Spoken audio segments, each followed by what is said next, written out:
Amwe a arĩmi a Maraigu Naivasha makoretwo na mĩto ya gũcokereria ũrĩmi wa kĩndũire kana wa kũhũthĩra thumu wa mahiũ hamwe na mahuti ma mĩtĩ na ria rĩa mĩgũnda, no magakorwo matarĩ na ũmenyo mũkinyanĩru wa ũrĩmi ũyũ.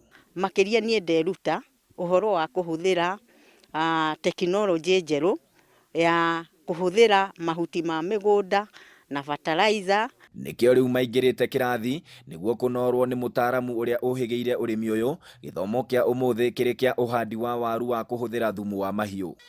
Harĩa ndĩrahandire na thumu ũyũ rĩ, 3 weeks ũngĩthiĩ ho na nditagĩrĩria maĩ rĩ, nĩ ũkũrĩa nyeni. Harĩa hangĩ hatirĩ kĩndũ, nĩ hĩndĩ bado tũregucia ũguo tondũ nĩ hĩndĩ kũranjia kura. Koguo rĩ, ĩno nĩ ndĩrona ĩna manufaa.